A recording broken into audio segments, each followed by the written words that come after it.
Hello everyone, it's Old Guardian here. In this Hearthstone Essentials guide video, I'm going to take a look at all of the new hero cards from Fractured in Alterac Valley. Just how good are they? What kind of decks do they go into? What do their hero powers do really? And some tips and tricks on how to use them effectively. That's a lot of ground to cover, so let's get started. Kurtrus, Demon Render, is an incredibly flexible hero card that you can use in a wide variety of board-based Demon Hunter decks. You can put Kurtrus into like an aggro Demon Hunter, or you could put Kurtrus into something like a Death Rattle Demon Hunter. The demons that Kurtrus summons with the battle cry grow stronger with each time you have attacked with Kurtrus. So if you have attacked every turn, 5 turns, on 6th turn you're going to play Kurtrus, and you're going to get a couple of 6/4 demons with Rush. And Kurtrus' hero power, Ashfallen's Fury, is a supercharged version of Demon Hunter hero power.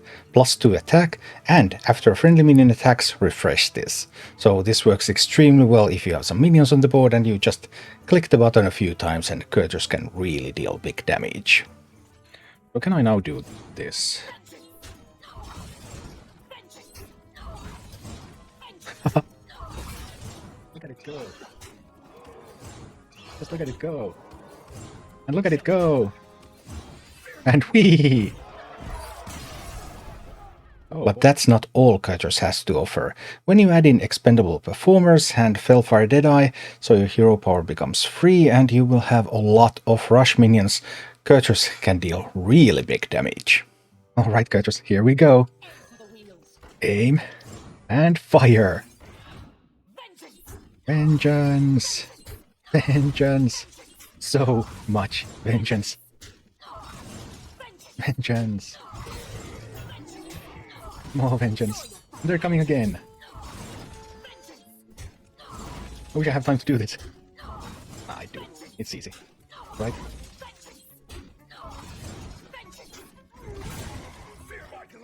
Boom. The Druid hero card, Wildheart Guff, sets your maximum mana to 20. Just imagine what you can do with 20 mana. You can like play Molten Giant for full cost, or you can make a really, really big Ivus the Forest Lord. Well, I guess this was meant to be played at a reduced cost, but hey, I'm Guff. Okay, I guess this is how Ivus was meant to be used. Whoa. Big time. However, the main use of Guff is not getting maximum of 20 mana. It's gaining a mana crystal, drawing a card, and gaining a new hero power that allows you to choose one, either draw a card or gain another mana crystal. Note that the mana crystals that Guff gives you are not depleted, so effectively Guff's hero power only costs 1 mana because you get 1 full mana crystal back from it. Guff can propel you to some crazy mana totals very early in the game. Mosagi Mage seemed to get a lot of improvements. Same deck. So now I really don't know what they're playing here. Out soon. Okay. Druid at 10 mana. On turn 5. Yeah. That's how it goes. Oh, they do have something. Okay. Double Cenarian Ward. Turn 5. I do have some. Thanks for the host. Yeah, double Cenarian.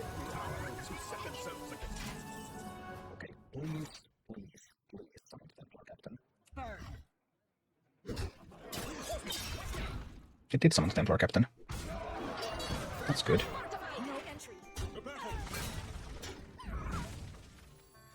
Also equipping the hammer. Okay. Druid has the mana. Do they have the time? So can this deck actually beat a Druid who had 10 mana on turn 5? And now has 17 mana on turn 8? They're still dead. Look at that. That's one dead Druid. Yeah, I guess sometimes all that mana doesn't help you that much, but good try, Guff. I'm sure a lot of opponents would have crumbled to that. The Control Hunter Dream is not dead. The Hunter hero card, Beastalker Tavish, Battlecry discover and cast 2 improved secrets and a new hero power to summon an animal companion, is a powerful hero card for slower hunter decks. It works extremely well with secret-based openers because the improved secrets can coexist side by side with the regular versions of those same secrets. There's going to be a freezing trap here too. Yep. I figured as much. What else? I mean, snakes, pack tactics.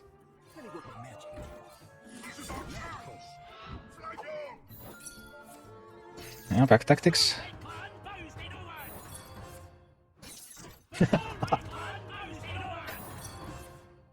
Okay. Double freeze. Double back tactics. Boom. And if you really want to get fancy with Speedstrucker Tavish, you could even combine it with the Hunter questline, and then you can get a refreshing summon pet hero power. We have Bru'kan of the Elements coming next turn. That Hover, on the other hand, is going places. And that Hover... Okay, that's a lot of Hovers. For any kinds of slower hunter strategies, Tavish can really help you get there. The only case where you really don't want to play with Tavish is if you're playing Face Hunter, because you kind of don't want to trade your face-going hero power into a hero power that doesn't always go face. Because sadly, the summoned animal companion is random. It can be Misha, Leok, or Hover, and it's not always Hover. And I guess Face Hunter is still the strongest hunter deck. But Control Hunter, it's coming. The Mage hero card, Magister Dawngrasp, as a battlecry is going to recast a spell from each spell pool you have cast this game. The spells are going to be chosen randomly, so ideally you would want to play Dawngrasp in kind of a big spell mage deck, trying to use more minions in the early game and then some big spells so that you can get the most value from Magister. Mage obviously has access to large amounts of fire, frost and arcane spells, but Mage also has one shadow spell currently, and that is Mask of Cthulhu. So it is possible to have your Magister Dawngrasp cast up to 4 spells. Alright Magister, let's go. Match wits with me. Boom. Nothing left to transform, but that's still good order. No worries there. Random Mask, the only shadow spell. Magister Dawngrasp also changes your hero power into Arcane Burst. Hero power deal 1 damage, honorable kill gain plus 2 damage. So if you're able to ping away some 1 health minion, it can also be your own minion, and then ping away a 3 health minion, and then ping away a 5 health minion, and suddenly you have a hero power that deals 7 damage. Damage ramping up. Deal 3 damage. Pow. Deal 5 damage. And pow. Deal 7 damage. As you may have noticed, this Dawngrasp footage was arranged. Sadly, I have not met a single Magister Dawngrasp on the ladder, and looking at statistics, Dawngrasp is the weakest hero card at the moment. And then we move from the weakest to one of the strongest heroes. Paladin's Light Force Cariel. I mean, what is there that Cariel cannot do? Battlecry deal 2 damage to all enemies, there's a bit of AoE there, equip a 2/5 immovable object, and this weapon is crazy.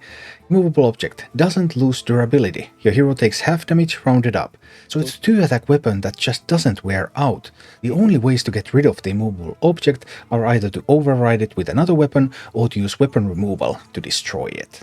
And as long as Paladin has the immovable object equipped, Paladin's health is effectively doubled. And not only that, but also the hero power changes to Blessing of Queens. Hero power, give a random minion in your hand +4/+4. There are hardly any Paladin decks where you wouldn't want to have a Cariel. I mean, hand buff Paladin, yeah, buffing your hand pretty good. Big Paladin, yes please. Libram Paladin, sure, why not? Cariel is simply phenomenal.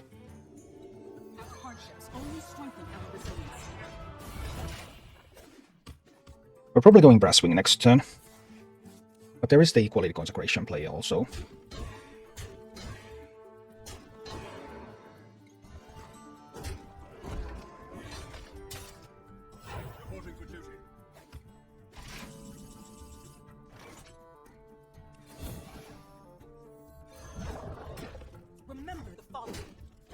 Okay.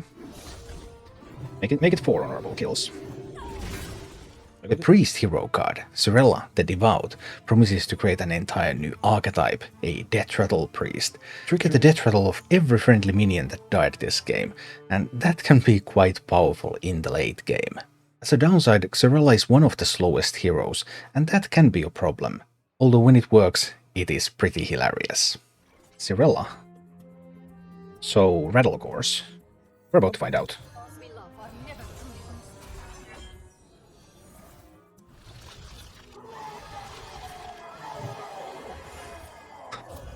They are here.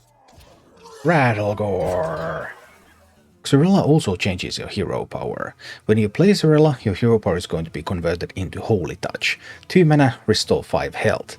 And this hero power flips each turn, so the next turn after you have played Xyrella, it's going to be a Void Spike. 2 mana, deal 5 damage, and that's damage that can go face. Yes, you heard that right. Priest has ways to hit face. Literally the last card in the deck.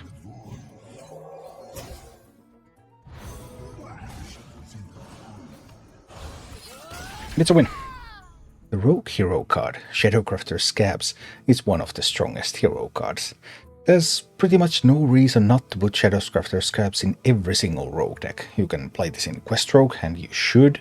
You can play this in various combo rogues, miracle rogues, just burgle rogues, any kind of rogue that you can imagine, Scabbs will fit right in.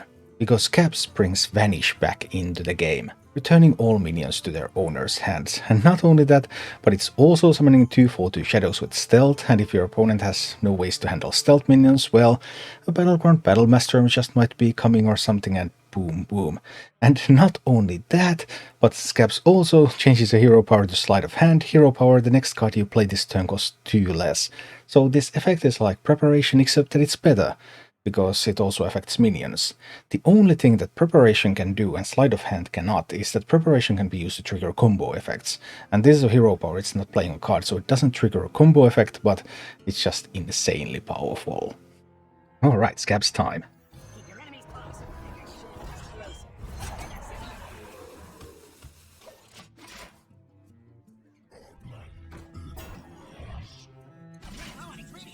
And that's not going to save you. Whee! Pow, pow, pow. The Shaman hero card, Bru'kan of the Elements, is like the Dr. Boom hero card for this expansion. Except that there's more OTK decks around now than there were when Dr. Boom was current, so Bru'kan is not quite as dominant. However, Bru'kan has found its way to most Shaman decks. Even in more mid-range Shaman decks, Bru'kan can be used as a curve topper, because there's usually a useful effect in Bru'kan. Bru'kan's battle cry is to call upon the power of 2 elements, and Bru'kan has 4 hero powers that change each turn. So when you're playing Bru'kan, first you get to choose one of these 4 to be the first element, and then you get to choose one of the remaining 3 to be the other, and those happen immediately. And then your hero power is set to be one of the remaining 2, and after that it changes randomly each turn. So let's say you're playing Bru'kan as a curve topper in a mid-range deck. Well, when you play Bru'kan, it's immediately 6 damage to enemy hero, and maybe like 2 damage to all enemy minions, just pushing your way through and allowing you to end the game. Or if you play Bru'kan in a slower deck, you can do some AoE, get some taunts, or maybe heal up your hero a little bit. Compared to summoning some weak totems, Bru'kan's hero power really changes the game. I fully agree, that's a lot of hovers.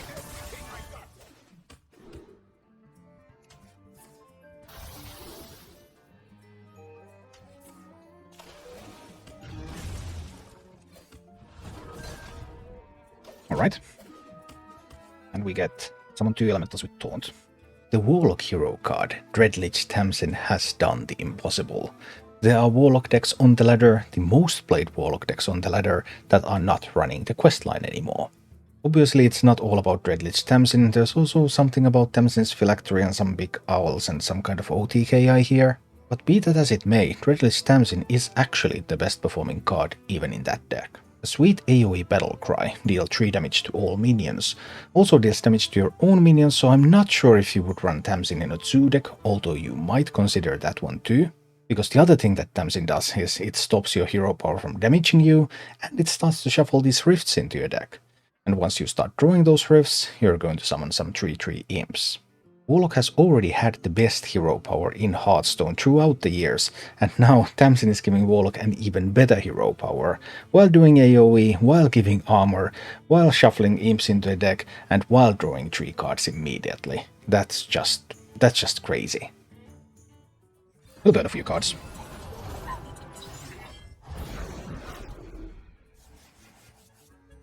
But we'll clean up the board here.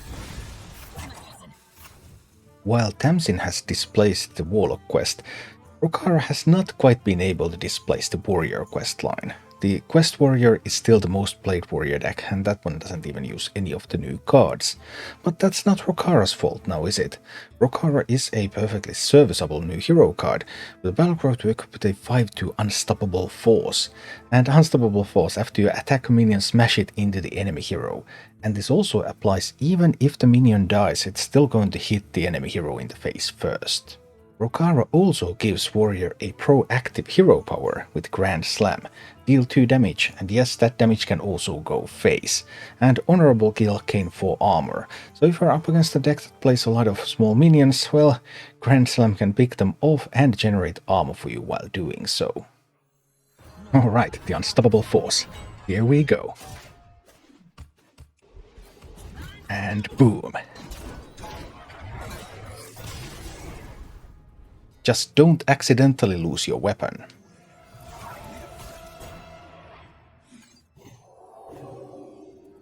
I think I want to. Actually, I wanted to proc the effect. No, I wanted to do it like this. Yes, this was totally fine. That concludes our journey through the 10 new hero cards in Fractured in Alterac Valley. Some of them are super strong, like Warlock and Paladin for example, Warlock even displacing the quest line as the main way to play Warlock, while some of the others are still looking for their place in the meta, especially the Mage one. But overall, this is a very strong set of cards that will see a lot of play over the next months. Thank you for watching. If you enjoyed the content, please click the like button, subscribe to my channel, and check out my Twitch channel.